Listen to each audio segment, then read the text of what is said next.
Assalamu alaikum hurmatly Moskvadan mekendештер. Амансыздарбы? Сиздер менен кайрадан эле Москвалар, туугандар.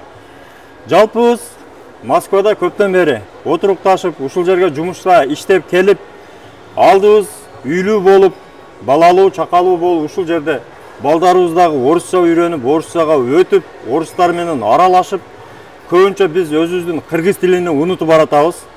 Буну эске алыш керек.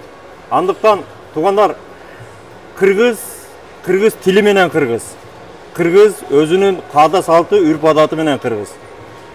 Ошондуктан тилибизди сактап, туугандар, биз сиздерге колдон келишинче ошол жаш балдарды өзүбүздүн тилге, өзүбүздүн кыргыз тилин үйрөтүү үчүн жаңы китептерди тартуулайбыз. Москва шаарында жана Россия боюнча.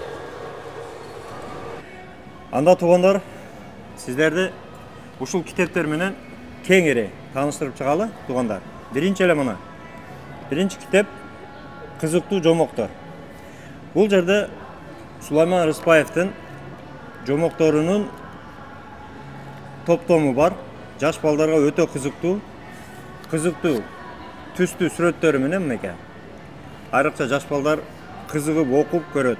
Андан сырткары балдарга ошол жатар алдында ата-энеси деле окуп берсе болот. Өтө кызыктуу китеп. Андан соң туугандар, мына боемолор бар. Атайын жаш балдарга өздөрү көрүп, кыргыздын оймо чиймелерин боеп мынеке. Бул жерге мисалын коюп койгон, кандай свет менен, кандай түс менен боешуну мынеке. Көрдүңүздөрбү? Боемолор бар. Жазуу бөлүгү бар, туугандар. Жазуу бөлүгүндө мына жаш балдар кыргызча жазууну үйрөнөт. Мынеке. Ошол эле учурда нерселерге салыштырып, мисалы мына алма, айва, балык, бегемот, ошол тамгаларды жазып, кол жазмасын үйрөтөт. Өтө жакшы, өтө жаш балдарга ылайыкталган. Андан сырткары дагы боемо мынеке. Жаныбарлардын сүрөттөрү бар, мынеке. Ошол эле учурда мына мисал ичине ачсаңыздар, көрсөтүп, кайсы түстө боелушун дагы көрсөтүп койгон. Мисал катары. Дагы боемолор бар мына.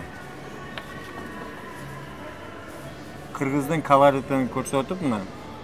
Толугу менен кыргызча тематикада. Туугандар, эң чоң китеп Сулайман Рыспаевдин алипеси. Наристе алипе деп коет, бул өтө жаш, эми эле тили чыгып келаткан, эми тамга үйрөнүп келаткан балдарга арналган мынеке. Туугандар, жаныбарлар, буюмдар, андан сырткары ошол тамгаларды коюп, мына нерселерди көрүп, ташмалдап үйрөнсө болот. Толугу менен кыргызчага үйрөнүүнүн эң жакшы жолдору. Ушул китептердин бардыгына туугандар, Москва шаарындагы биздин жигиттер азыр сатууга койду. Wildberries'те бар. Ошол жерде мен сиздерге ссылкасын коюп коёмун. Wildberries'ке ссылкасын коюп коём, туугандар. Андыктан кирип, ошол китептерди сатып алып, биздин жаш балдарга өзүнүн эне тилини үйрөнүшүнө себеп болуңуздар, туугандар. Андыктан жаш бала өтө тез өздөштүрөт, ошол жаш балдарга алып, ошолорду тилибизге үйрөтөлү. Негизи эле кыргыз тилини үйрөнүүбүз биз үчүн парз. Аман болуңуздар.